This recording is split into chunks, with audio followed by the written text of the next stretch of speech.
Non mais les gars, c'est pas possible. C'est pas possible, ce club il est maudit. Ce club il est maudit, je vous le dis les gars. À chaque fois, il doit se passer quelque chose. À chaque fois, quelque chose de positif qui se passe dans ce club. Juste derrière, tu dois avoir du négatif. Tu peux pas être tranquille. Tu peux jamais être tranquille plus d'une semaine en fait. Dès que là, on commence un petit peu à avoir des résultats intéressants, on commence un petit peu à retrouver le sourire, allez, bam, de nouveau une mauvaise nouvelle. Et c'est comme ça à chaque fois, les gars. Depuis des années maintenant, c'est à chaque fois comme ça. C'est quand même une dinguerie de voir que là, il n'y a pas plus tard que quelques semaines d'ici, tu perds un Marc Bernal qui était hyper prometteur.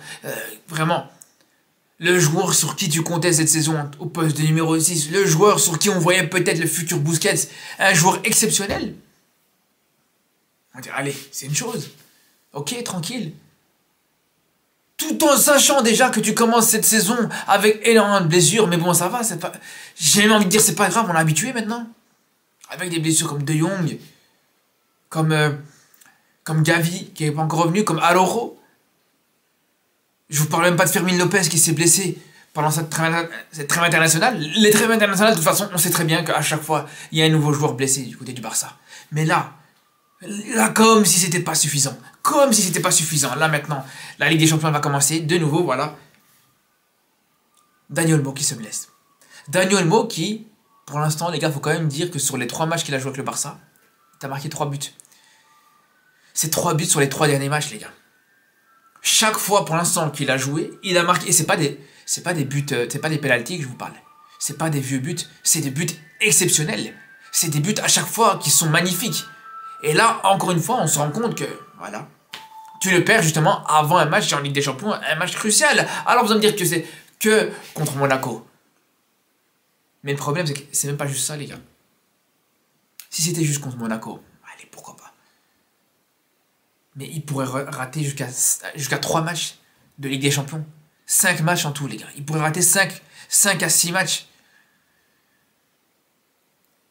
Il devrait être blessé presque pour plus d'un mois, les gars. Et là, vous allez me dire, ouais, non, mais c'est pas grave, t'as encore des autres joueurs qui peuvent le remplacer, c'est pas comme s'il était indispensable. Les gars, le problème, c'est quoi? Le problème, c'est qu'aujourd'hui, voilà, on va se retrouver avec Ferran Torres dans l'équipe. Avec Ferran Torres qui va retrouver le 11 du Barça, les gars. Et il y a le problème. Et franchement, les gars, c'est ça qui me rend fou. Je vais souhaiter de blessures et de mal à personne, les gars. Mais pourquoi c'est toujours les meilleurs joueurs du Barça qui se blessent? Pourquoi c'est jamais Ferran Torres qui se blesse?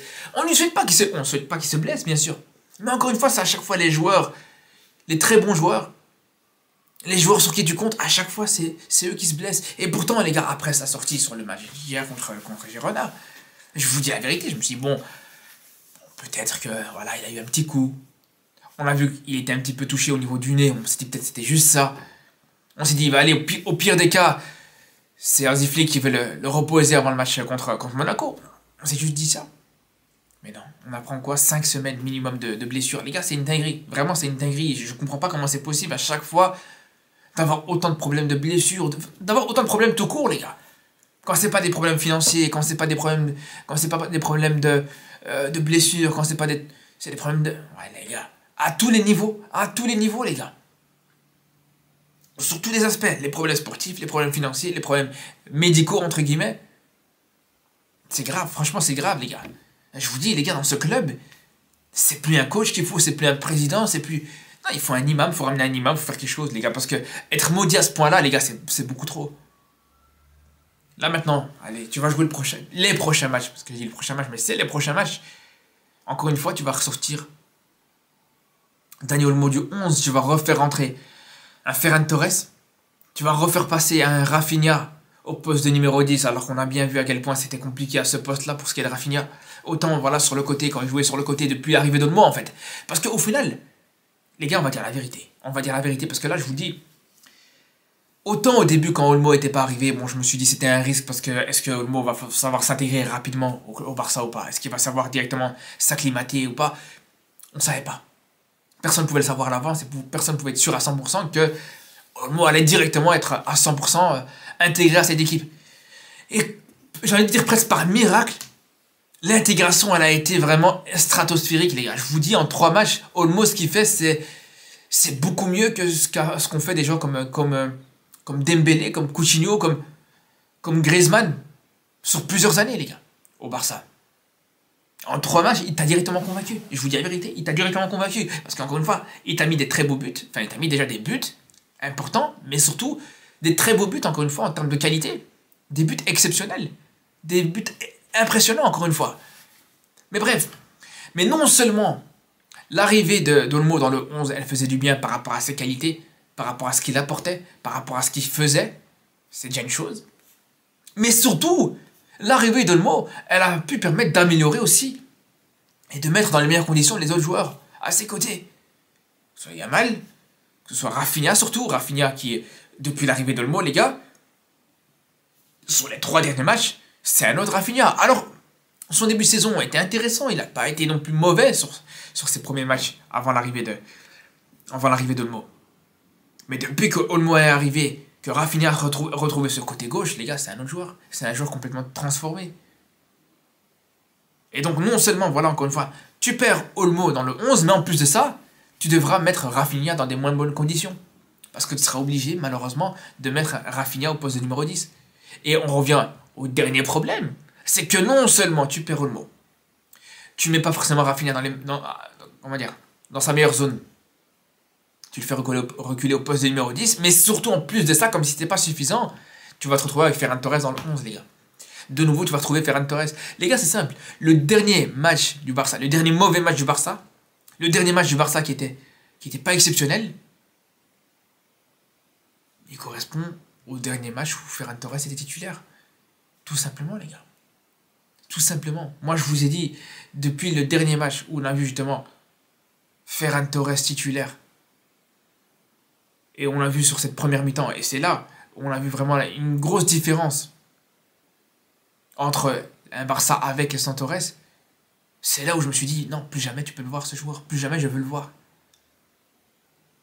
Quand on voit que justement, et c'est là, ça correspond exactement à ça. Première mi-temps, Ferran Torres titulaire. Deuxième mi-temps, Ferran Torres il sort, Dani Olmo il rentre. Rafinha passe sur le côté gauche, bref, tout est aligné parfaitement, tout va bien, tout était exceptionnel. Et au final, tu finis par gagner ce match. Et voilà, le problème, c'est que maintenant, voilà, tu vas retrouver cette dynamique avec Ferran Torres en tant que titulaire. Et Ferran Torres, encore une fois, qui répond pas forcément présent. Et là, j'ai envie de vous dire, au-delà de la titularisation de Ferran Torres, et de retrouver Ferran Torres dans le 11, ce qui pose problème aussi, encore une fois, c'est que Lewandowski, on va pas se mentir, les gars, Lewandowski, même si il a su répondre présent plusieurs fois sur ce début de saison, il n'y a pas de problème là-dessus, mais quand on voit le dernier match, par exemple, contre Girone, on n'a pas un grand Lewandowski, les gars, faut dire la vérité. Et Lewandowski n'a pas été du tout exceptionnel dans ce match. Contre Girone, il a vraiment été mauvais, on peut clairement dire, il a été mauvais.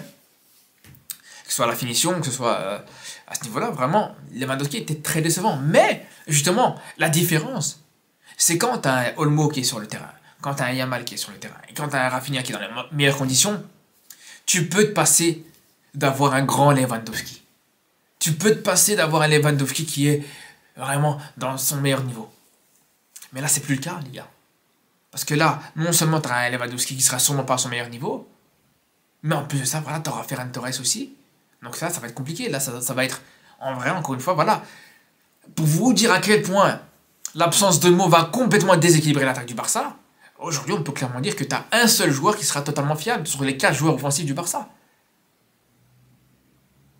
Sur les 4 joueurs offensifs du Barça, si on prend Yamal, Lewandowski, Rafinha et Ferran Torres, t'auras que Yamal qui sera fiable. Yamal qui peut être bon, peu importe les circonstances, peu importe les conditions dans lesquelles il est.